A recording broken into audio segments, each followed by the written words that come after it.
السلام علیکم۔ آج ہم دیکھیں گے باب سجود الصحف، سجدہ صحف کا بیان۔ نحمدہ و نصلی علی رسولہ الکریم، اما بعد فاعوذ باللہ من الشیطان الرجیم، بسم اللہ الرحمن الرحیم۔ رب اشرح لی صدری ویسر لی امری واحلل عقدۃ من لسانی یفقہوا قولی ربی زدنی علما۔ صحف ڈکشنری میں مطلق غفلت کو کہتے ہیں۔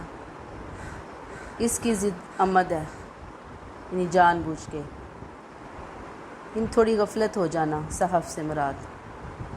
شریعت میں صحف یعنی کہ اصطلاحی معنی نماز کے اندر کی بھول چوک کو کہا جاتا ہے۔ اس میں خطا یعنی غلطی اور نسیان یعنی بھول جانا دونوں شامل ہیں، یعنی یہ جو بھول چوک ہے یہ غلطی سے بھی ہو سکتی ہے اور جان بوجھ کے بھی ہو سکتی ہے۔ حنفیہ کے نزدیک اگر واجب رکن کو ادا کرنا بھول جائے بندہ یا فرض رکن کے ادا کرنے میں دیر کر دے تو اس کی تلافی سجدہ صحف سے ہو جاتی ہے، مگر سنت ترک کر دے تو سجدہ صحف واجب نہیں ہوتا۔ اگر سنت ترک کر دے تو پھر واجب نہیں ہوگا۔ حنفی کیا کہتے ہیں کہ واجب رکن یا فرض رکن کے اندر کوئی گڑبڑ ہوگی تو سجدہ واجب ہوگا۔ اب یہ جو نماز کے واجبات اور فرض رکن اور سنتیں، یہ پیچھے ہم باب صفت الصلاۃ وغیرہ میں ڈیٹیل میں پڑھ کے آئے ہیں، وہاں سے آپ ان کی حنفیوں کی رائے چیک کر لیجئے گا۔ تو مگر سنت ترک کر دے تو سجدہ صحف واجب نہیں ہوتا اور نماز ہو جاتی ہے۔ فرض کے بھول جانے کی صورت میں نماز ہی باطل ہو جاتی ہے، یعنی فرض اگر بھول گیا انسان تو پھر نماز گئی۔ احناف کہتے ہیں سجدہ صحف واجب ہے۔ اب یہ موسٹ امپورٹنٹ بات ہے، انڈر لائن کریں گے۔ امام احمد کا مسلک بھی وجوب کا ہی ہے، گویا احناف اور امام احمد کہتے ہیں واجب ہے۔ امام مالک کہتے ہیں کہ اگر نماز میں کوئی کمی ہو گئی ہے تو واجب ہے۔ نماز کے کسی رکن میں واجب رکن ہوتا ہے جو اس میں اگر کوئی زیادتی کر دیا تو مسنون ہے۔ امام شافعی سجدہ صحف کو صرف سنت قرار دیتے ہیں، یعنی کر لے تو اچھی بات ہے، نہ کرے تو گناہ نہیں ہے۔ اب دیکھیں یہاں پہ کتنی فلیکسیبلٹی آپ کو نظر آ رہی ہے نا۔ اب امام قدوری رحمۃ اللہ علیہ نے اس باب میں یہ مسائل بیان کیے ہیں۔ نمبر 1، سجدہ صحف نماز میں کمی یا زیادتی کی صورت میں واجب ہے۔ نماز میں کمی کر دیا یا کوئی چیز ایکسٹرا آپ نے پڑھ لی۔ طریقہ انہوں نے کیا لکھا ہے، سلام کے بعد بالکل اینڈ سلام کریں گے، 2 سجدے کریں گے، پھر بیٹھیں گے، تحیات پڑھیں گے، پھر تشہد سب پورا پڑھ کے پھر اینڈ میں سلام پھیریں گے۔ یہ اب ان کی رائے ہے سجدہ صحف کا جو طریقہ ہے، لیکن جو امام شافعی وغیرہ کا طریقہ ہے اس میں کیا ہے کہ اینڈ میں بالکل ایک سلام پھیر کے 2 سجدے کریں گے، پھر بیٹھیں گے، پھر رائٹ اور لیفٹ 2 سجدے کر کے نماز سے باہر آ جائیں گے۔ یہ سمپل وے ہے ان کا سجدہ صحف کا۔ یہ سجدہ اسی وقت لازم ہو جاتا ہے جب نماز میں کسی ایسے عمل کا اضافہ کر دیا جائے جن سے نماز میں سے ہونے کے باوجود اس کا حصہ نہ ہو، یا کوئی مسنون فعل ترک کر دے، یا قرأت فاتحہ چھوڑ دے، یا قنوت، تشہد، عیدین کی تکبیریں چھوڑ دے، یعنی نماز کے جنس ہونے کے باوجود اس کا حصہ نہیں ہے، یا کوئی مسنون فعل یا سورہ فاتحہ نہ پڑھے، قنوت دعائے قنوت چھوڑ دے، تشہد التحیات وغیرہ نہ پڑھے، کھڑا ہو جائے نا، عیدین کی تکبیریں چھوڑ دے، یا امام جہری نماز میں آہستہ تلاوت کر دے اور سری میں بلند آواز سے قرأت کر دے، یعنی ہیں تو دیکھیں یہ نماز کی چیزیں نا، کوئی چھوڑ دیا اور کوئی زیادہ کر دیا تو بس پھر سجدہ صحف لازم ہو جائے گا۔ امام کی بھول، یعنی امام اگر بھول جاتا ہے تو مقتدی پر سجدہ صحف واجب ہو جاتا ہے۔ اگر امام سجدہ نہ کرے تو مقتدی بھی نہ کرے، یعنی امام اگر بھول گیا سجدہ صحف ہی کرنا تو پھر مقتدی کو اگر پتہ بھی چل گیا ہے کہ امام صاحب نے نماز میں غلطی کی ہے تو پھر مقتدی پر سجدہ سہو واجب نہیں ہوگا جماعت کی نماز میں۔ اگر مقتدی سے بھول ہو جائے تو امام اور مقتدی دونوں پر سجدہ سہو لازم نہیں۔ جو شخص قاعدہ اول بھول جائے، 4 رکعت نماز پڑھنی ہے یا 3، تو پھر 2 کے بعد جو بیٹھتے ہیں نا، بیٹھنے کے بعد پھر کھڑے ہوتے ہیں تیسری رکعت کے لیے، تو وہ دوسری رکعت میں بیٹھنا بھول گیا دوسری رکعت کے بعد، پھر اسے اس وقت یاد آئے جب وہ بیٹھنے کی حالت کے زیادہ قریب ہے تو بیٹھ جائے اور دوبارہ بیٹھ کے تشہد پڑھے۔ لیکن اگر وہ قیام کی حالت کے زیادہ قریب ہے تو بیٹھے نہیں، کھڑا ہو کر اپنی اگلی رکعت میں پڑھے اور بعد میں سجدہ سہو کرے۔ یعنی دوسری رکعت کے بعد بیٹھنا تھا، بھول گیا اور کھڑا ہوا، ابھی کھڑا ہو ہی رہا تھا کہ اس سے پتہ چل گیا کہ میں تو غلط کھڑی ہو رہی تھی، مجھے تو یہاں پہ رک کر تشہد پڑھنا تھا التحیات، تو بیٹھ جائے۔ لیکن اگر وہ کھڑا ہی ہو گیا پورا تو بس پھر اب تیسری چوتھی رکعت جو بھی ہے وہ پڑھے اور اینڈ میں سجدہ سہو کر لے۔ اگر آخری قاعدہ بھلا بیٹھا، یعنی جو بھی آخری قاعدہ تھا، 2 رکعت فرض پڑھ رہا تھا یا 3 رکعت فرض پڑھ رہا تھا یا 4 رکعت فرض پڑھ رہا تھا، آخری تشہد بیٹھنے کی بجائے 5ویں رکعت کے لیے کھڑا ہو گیا، یہ ہم میں سے اکثر لوگوں کے ساتھ ہوتا ہے، تو جب تک 5ویں رکعت کا سجدہ نہیں کیا دوبارہ قاعدے کی طرف رجوع کرے، بیٹھ جائے اور سجدہ سہو کر لے اور 5ویں رکعت کو ضائع تصور کرے۔ اگر اسی صورت میں 5ویں رکعت کا سجدہ کر بیٹھا تو اس کی فرض نماز باطل ہو گئی، یہ اب ان کی رائے ہے، اچھا، اور ساری نماز نفل میں تبدیل ہو گئی۔ اب اسے چاہیے کہ 6ٹھی رکعت بھی ملا لے۔ آگے دیکھیں، اسے میں ایکسپلین کروں گی، آگے دیکھیں۔ اگر 4تھی رکعت پر قاعدہ کر لیا، پھر اسے پہلے قاعدے کا خیال کرتے ہوئے کھڑا ہو گیا، تو جب تک 5ویں رکعت کا سجدہ نہیں کیا واپس قاعدے کی طرف لوٹ آئے اور سجدہ سہو کر لے۔ یہ تو کلیئر ہو گئی نا، یہ اوپر والی بات کی ریپیٹیشن ہے۔ اگر 5ویں رکعت کا سجدہ کر لیا تو 6ٹھی رکعت اس کے ساتھ ملا دے، آخری 2 رکعت نفل ہو جائیں گی اور اس کی نماز 4 رکعت مکمل ہو جائے گی۔ اب آپ دیکھیں جو 9 نمبر اور 11 نمبر میں کتنا کنٹرڈکشن ہے نا ان کی بات میں، تو آپ 11 نمبر والی بات ہی سمجھیں کہ 5ویں رکعت اگر پڑھ لی ہے تو 6ٹھی ملا کر 4 فرض اور 2 سنت نفل ہو جائیں گے۔ جو آدمی شک میں مبتلا ہو جائے اور یہ نہ معلوم ہو کہ میں رکعت ادا کر چکا ہوں، 3 رکعت ادا کی ہے یا 4، اور یہ صورت پہلی مرتبہ پیش آئی ہو تو نماز از سر نو پڑھے، یعنی فرسٹ ٹائم اگر ایسے ہوا ہے۔ لیکن اگر بھلکڑ ہو چکے ہیں، بار بار ایسے ہوتا ہے، تو پھر سجدہ سہو کر لے۔ اگر اسے اکثر ایسا واقعہ پیش آتا رہتا ہے تو گمان غالب پر بنا کرے، مثلا 3 اور 4 میں شک پڑ گیا تو 3 رکعت یقینی ہے، 3 پڑھے گا، 4تھی ساتھ ملائے گا اور پھر بعد میں سجدہ سہو کر لے گا۔ عربک ٹیکسٹ کی طرف آ جاتے ہیں۔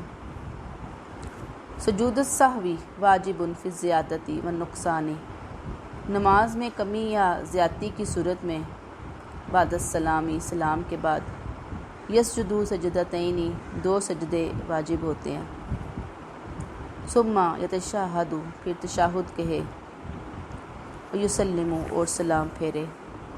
یہ بات کلیئر ہو گئی نا کہ نماز میں کمی ہے یا زیادتی ہے، سلام پھیرے گا، سجدہ سہو کرے گا، 2 سجدے کرے گا، پھر دوبارہ سے نماز میں التحیات تشہد پڑھ کر پھر سلام پھیرے گا اور باہر نکلے گا۔ وَيَلْزَمُهُ، اچھا اس کی ہم پہلے تشریح دیکھ لیتے ہیں۔ سجدہ سہو کا وجوب، سجدہ سہو نماز میں کمی یا زیادتی کی وجہ سے ہوتا ہے، جس کا طریقہ یہ ہے کہ سلام کے بعد 2 سجدے کرے، پھر تشہد پڑھ کر سلام پھیر دے۔ حضرت عبداللہ بن مسعود رضی اللہ عنہ سے ترمذی کے سوا باقی سب اصحاب نے روایت کیا ہے کہ ایک مرتبہ رسول صلی اللہ علیہ وسلم نے نماز میں کچھ کمی یا زیادتی کی، اور اس حدیث کے آخر میں یہ الفاظ ہیں: جب تم میں سے کسی کو نماز میں شک پڑ جائے تو صحیح بات کی کوشش کرے اور اس پر نماز پوری کرے، پھر 2 سجدے کر لے۔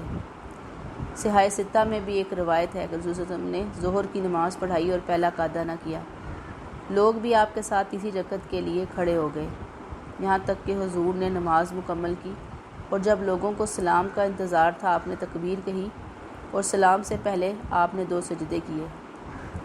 ایک اور حدیث میں ہے کہ سلام کے بعد 2 سجدے کیے۔ ذوالیدین کی حدیث جو صحیحین میں ہے سب احادیث سے زیادہ واجب ہے۔ پھر آپ نے سلام پھیرا، 2 سجدے کیے، پھر سلام پھیرا، یعنی 2 سجدے کرنے سے پہلے بھی سلام کہا۔ اناف کا مسئلہ کسی حدیث کے مطابق ہے۔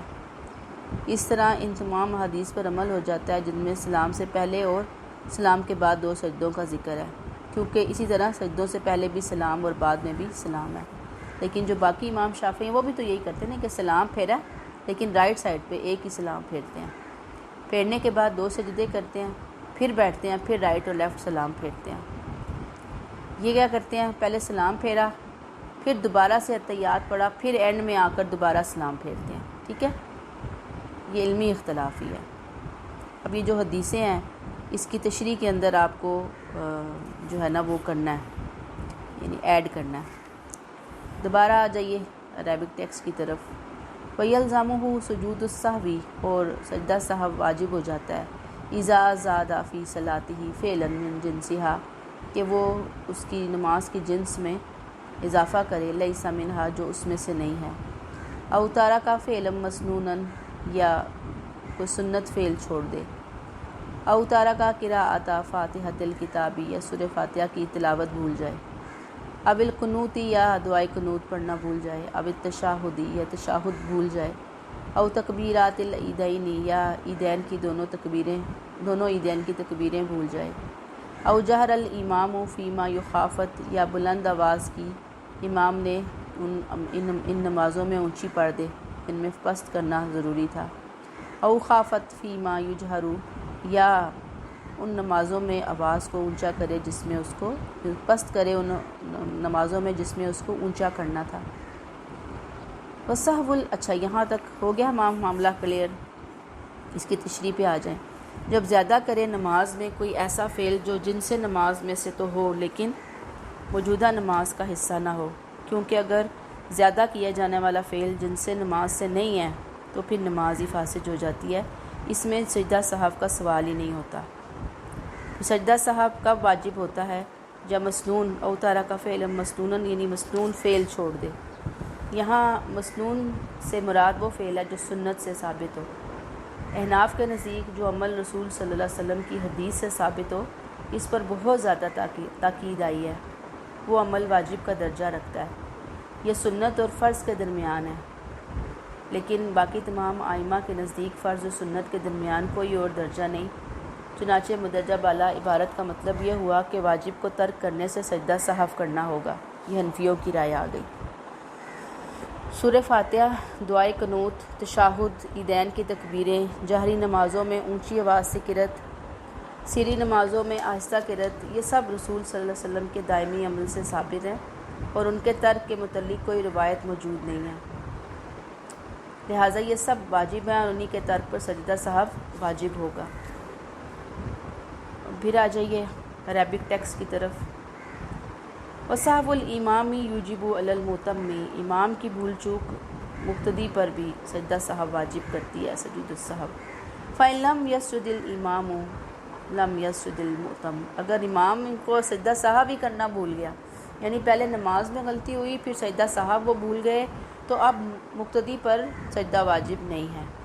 فَإِن سَهَا الْمُؤْتَمُّ، اور اگر مقتدی بھول جائے، لم یلزم الامام، تو نہ لازم آئے گا امام پر، ولا مؤتم، اور نہ مقتدی پر سجودہ سجدہ۔ اب مقتدی پر سجدہ سہو کا وجوب کیا ہے؟ امام کے سہو سے مقتدی پر بھی سجدہ سہو واجب ہو جاتا ہے، کیونکہ حدیث ہے، آپ نے فرمایا امام اس لیے ہوتا ہے کہ اس کی اقتداء کی جائے، لہٰذا مقتدی پر اس کی اطاعت لازم ہے۔ اس کے برعکس مقتدی کے سہو سے کسی پر سجدہ واجب نہیں، کیونکہ اگر امام پر سجدہ واجب تسلیم کیا جائے تو وہ امام نہیں مقتدی بن جائے گا، اور مقتدی پر اس لیے واجب نہیں کہ اس نے امام کی مطابعت یعنی پیروی کرنی ہے، پس دونوں پر سجدہ سہو واجب نہیں۔ دوبارہ عربک ٹیکسٹ پر آ جائیے۔ وَمَنْ سَهَا عَنِ الْقَعْدَةِ الْأُولَىٰ، اور جو بیٹھ گیا پہلے قعدے میں بھول کر، ثُمَّ تَذَكَّرَ وَهُوَ إِلَىٰ حَالِ الْقُعُودِ أَقْرَبُ، اب اسے یاد آیا کہ وہ بیٹھنے کی حالت کے زیادہ قریب ہے، آدھا وہ لوٹے، فجلسا پھر بیٹھا، وتشہد اور تشہد کرے، وَإِنْ كَانَ إِلَىٰ حَالِ الْقِيَامِ أَقْرَبُ اور اگر وہ کھڑے ہونے کے زیادہ قریب ہے، لم یعد واپس نہ آئے، وَيَسْجُدُ لِلسَّهْوِ سجدہ سہو کرے گا، وَإِنْ سَہَا اور اگر وہ بھول گیا، عَنِ الْقَعْدَةِ الْأَخِيرَةِ آخری قعدے میں بیٹھنا، فَقَامَ إِلَى الْخَامِسَةِ تو وہ کھڑا ہوگا پانچویں کی طرف۔ اب یہ نیا مسئلہ میں نے شروع کر دیا، میں دونوں کو اکٹھا ڈسکس کر دیتی ہوں۔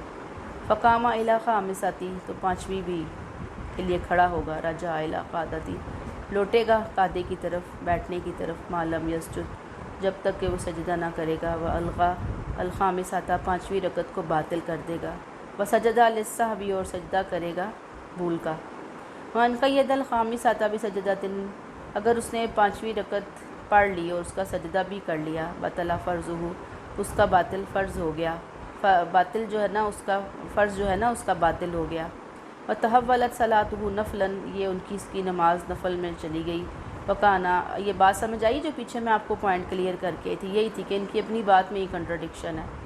اب جیسے ہے جو ہے کی بنیاد پہ آپ رٹا لگائیں گی اس کو، کیونکہ یہ تو آپ کو پتہ ہے 1000 سال پہلے لکھی گئی ہے، اب ہمیں کیا پتہ کہ کیا سوچ کر انہوں نے کون سا پوائنٹ لکھا تھا۔ وَكَانَ عَلَيْهِ أَن يُضِمَّ إِلَيْهِ رَكْعَةً سَادِسَةً اور اس کے اوپر ہے کہ وہ اس کے ساتھ چوتھی رکعت بھی ملائے، وَإِنْ قَعَدَ فِي الرَّابِعَةِ پھر اگر وہ بیٹھا ہے چوتھی رکعت میں، ثُمَّ قَامَ اور کھڑا ہو گیا، وَلَمْ يُسَلِّمْ یعنی چوتھی رکعت کے بعد قعدہ نہیں کیا لیکن کھڑا ہو گیا، وَلَمْ يُسَلِّمْ سلام نہیں پھیرا، بِظَنِّهَا اپنے گمان کے ساتھ، القعدۃ الاولیٰ پہلے قعدے کے، اس کا خیال ہے یہ پہلے قعدے کا ہی تھا بیٹھنا، کھڑا ہو گیا، آدھا وہ لوٹے الی القعود بیٹھنے کی طرف، ما لم یسجد للخامسۃ جب تک اس نے پانچویں رکعت کا سجدہ نہیں کیا، وسلم اور سلام کہہ کر، وسجد للسہو سجدہ کرے سہو کا، وَإِنْ قَيَّدَ الْخَامِسَةَ بِسَجْدَةٍ ضَمَّ إِلَيْهِ رَكْعَةً أُخْرَىٰ اور اگر اس نے پانچویں رکعت کا سجدہ کر لیا تو اس کے ساتھ ایک اور رکعت ملائے، وقعد اور بیٹھے، وتمت صلاتہ اس کی نماز پوری ہو گئی ہے، ورکعتان نافلۃ دو رکعتیں اس کی نفل میں شمار ہوں گی، باقی فرض ہو جائے گی۔ اس کی تشریح پہ آئیے۔ مسئلہ آخری قعدہ چونکہ فرض ہے، اگر اسے چھوڑ کر پانچویں رکعت کے لیے کھڑا ہو جائے تو سجدہ نہ کرنے تک قعدے کی طرف لوٹ جانا چاہیے اور سجدہ سہو کر لینا چاہیے، لیکن سجدہ کر لینے کی صورت میں فرض نماز باطل ہو گئی اور پوری نماز نفل میں تبدیل ہو گئی، یعنی آخری قعدہ فرض ہے، اگر پانچویں کے لیے گیا ہے تو بس یہ معاملہ گڑبڑ، میں نے آپ کو کلیئر کیا ہے۔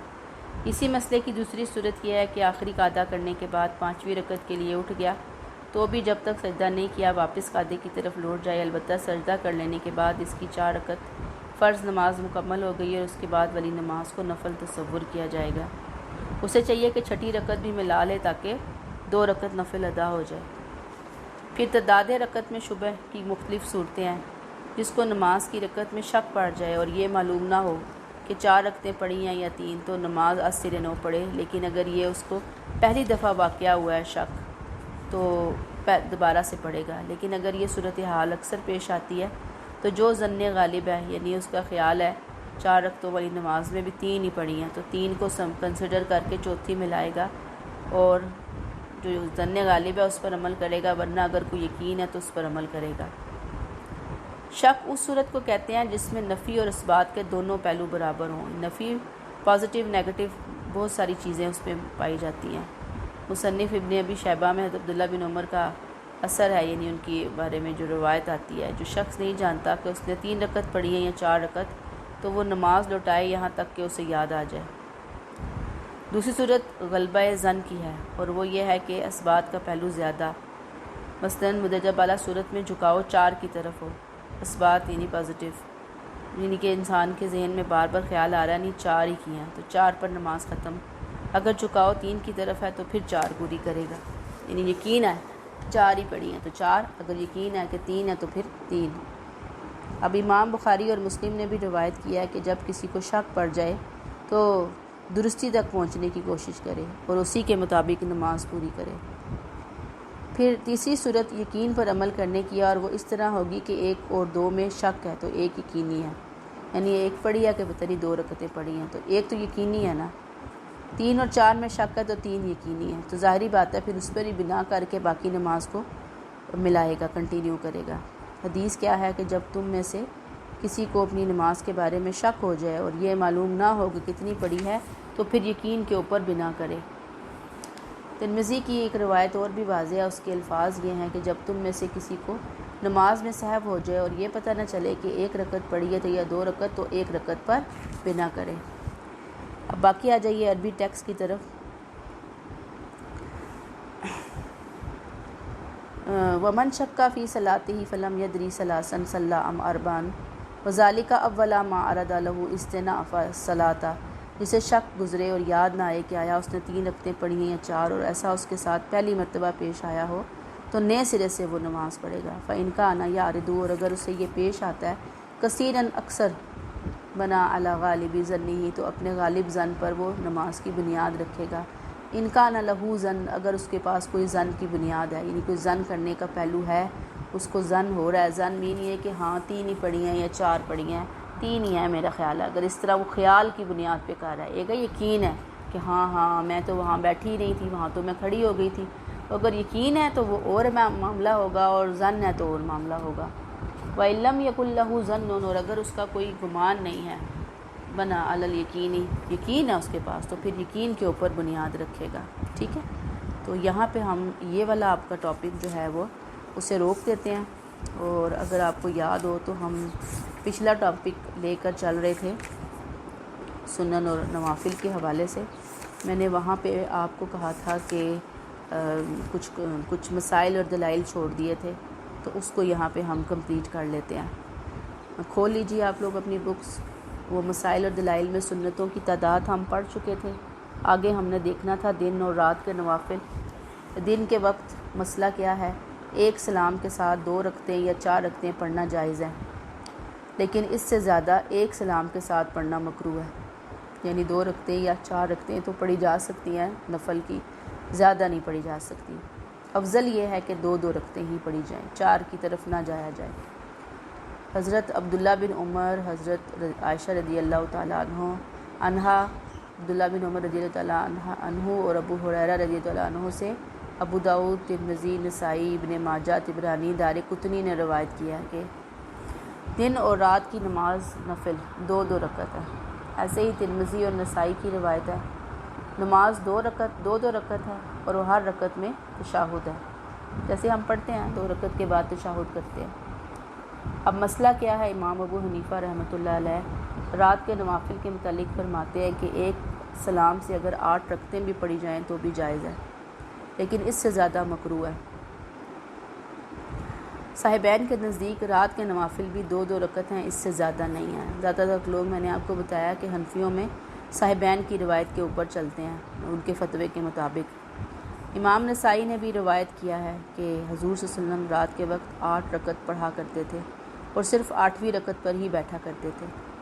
امام ابو حنیفہ رحمۃ اللہ علیہ حضور کے اس عمل کو سامنے رکھتے ہوئے 8 رکعت تک 1 سلام سے جائز قرار دیتے ہیں، جبکہ صاحبین اس حدیث کو دلیل کے طور پر پیش کرتے ہیں کہ دن اور رات کی نماز 2 رکعت ہے۔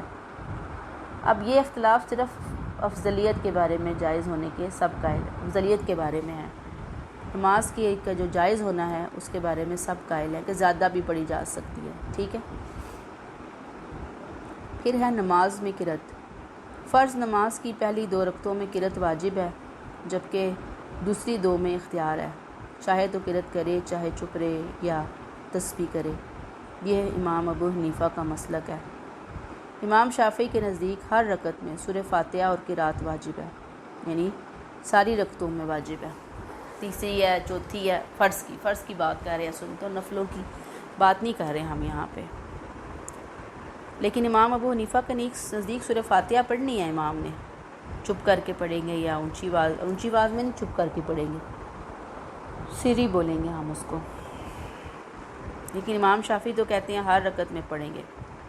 امام شافعی اب کہاں سے اس کی دلیل لے کر آتے ہیں؟ استدلال مسلم اور صحیح 6 کہ نماز قرأت کے بغیر نہیں، لا صلاۃ الا بقراءہ، اور بخاری کی روایت بھی ہے کہ جس نے کوئی نماز پڑھی اور اس میں سورہ فاتحہ نہ پڑھی تو وہ ناقص اور نامکمل ہے۔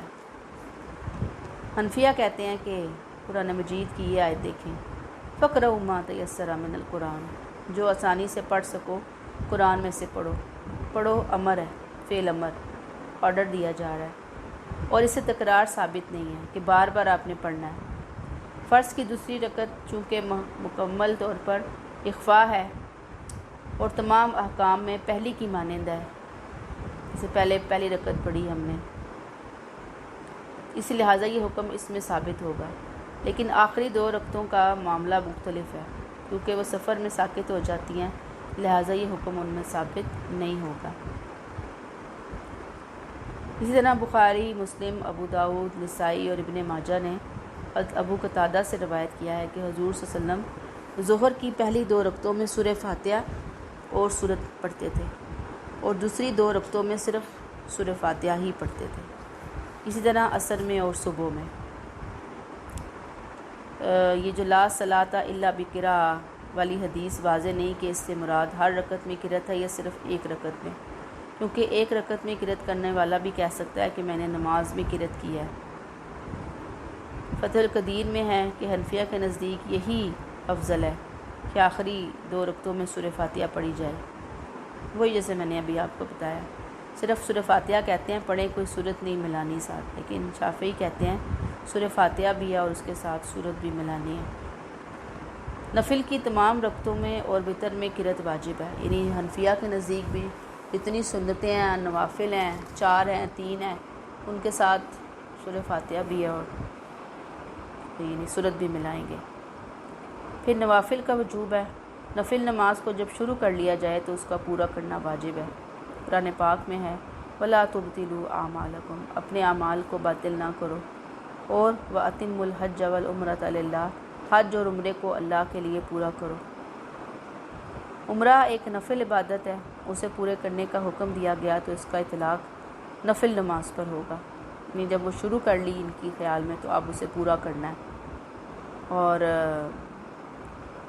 نفل کو توڑ دینے سے اس کی قضا واجب ہوتی ہے۔ اگر 4 رکعت کی نیت کی اور 2 رکعت کے بعد سلام پھیر دیا تو صرف آخری 2 رکعت کی نماز قضا لازم ہوگی کیونکہ پہلی 2 رکعت مکمل ہو گئی۔ پھر نوافل کو بیٹھ کر پڑھنا، نوافل اگر میں نے آپ کو دوسرے جو اسکول آف تھاٹ ہیں ان کی رائے میں اگر آپ نے نوافل شروع کیے کسی وجہ سے توڑنا پڑ گیا تو پھر قضا نہیں ہے اس کی۔ اب نوافل کو بیٹھ کر پڑھنا، نماز نفل اگر کھڑے ہو کر شروع کی پھر بیٹھ کر پڑھنے لگا تو امام ابو حنیفہ کے نزدیک یہ جائز ہے۔ صاحبین کہتے ہیں کہ عذر کے بغیر جائز نہیں، یعنی بغیر کسی عذر کے جائز نہیں ہے۔ زیادہ تر لوگ امام ابو حنیفہ یہ صاحبین کی رائے پر عمل کرتے ہیں۔ امام ابو حنیفہ کا قول استحسان پر مبنی ہے کہ نفل نماز بغیر عذر کے بھی بیٹھ کر پڑھنا جائز ہے، کہ جب وہ بیٹھ گیا تو اس نے اسی پہلے اختیار پر عمل کیا، لیکن صاحبین کا قول قیاس پر مبنی ہے۔ اب یہ استحسان، قیاس، یہ بہت ڈیپتھ میں جانے والی باتیں، آپ اس کو رٹا لگا لیں۔ وہ کہتے ہیں کہ جو شخص 2 رکعت کھڑے ہو کر ادا کرنے کی نظر مانے تو اس پر قیام واجب ہے، ایسے ہی جس نے کھڑے ہو کر نفل شروع کیے تو گویا یہ بھی ایک نظر ہے، اب اسے اسی حالت میں پورا کرنا واجب ہوگا۔ بہرحال پیچھے ہم پڑھا کہ قیام فرض ہے نا، کھڑے ہونا فرض ہے، تو بغیر کسی شدید عذر کے بیٹھ کر نماز پڑھنے کی عادت نہ نفل، نہ سنتے، نہ فرائض، بس انسان نے کھڑے ہو کر ہی پڑھنا ہے۔ اب سارا دن ہم کھڑے ہو کر اتنے کام کر لیتے ہیں، کچن میں ادھر ادھر واک کرنا، آنا جانا، جب نماز پڑھنے کی باری آتی ہے تو ہم ٹھس کر کے فوراً بیٹھ جاتے ہیں، تو یہ رویہ ٹھیک نہیں ہے۔ سواری پر نماز پڑھنا، شہر سے باہر سواری پر نفل پڑھنا رسول صلی اللہ علیہ وسلم سے ثابت ہے۔ حضرت ابن عمر رضی اللہ تعالیٰ عنہ روایت کرتے ہیں کہ میں نے دیکھا رسول صلی اللہ علیہ وسلم گدھے پر بیٹھ کر نماز پڑھ رہے تھے جبکہ آپ کا رخ خیبر کی طرف تھا، اور یاد رہے کہ مدینہ سے خیبر کعبے کی سمت میں نہیں تھا۔ تو بہرحال اسے کلیئر کر لیں کہ یہ نفل نماز کی بات ہو رہی ہے۔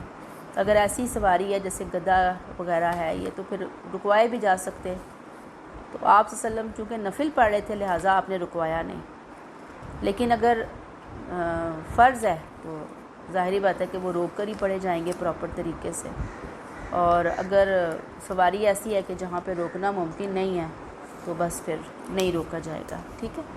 یہاں پہ روک لیتے ہیں۔ السلام علیکم ورحمۃ اللہ وبرکاتہ۔ اور یہ بات ذہن میں رکھ لیں کہ جو پچھلا ہے سنن النوافل وہ الگ کرنا ہے، آپ نے سنن النوافل میں ڈالنا ہے، اور یہ سجدہ صاحب کو الگ رکھنا ہے۔ السلام علیکم۔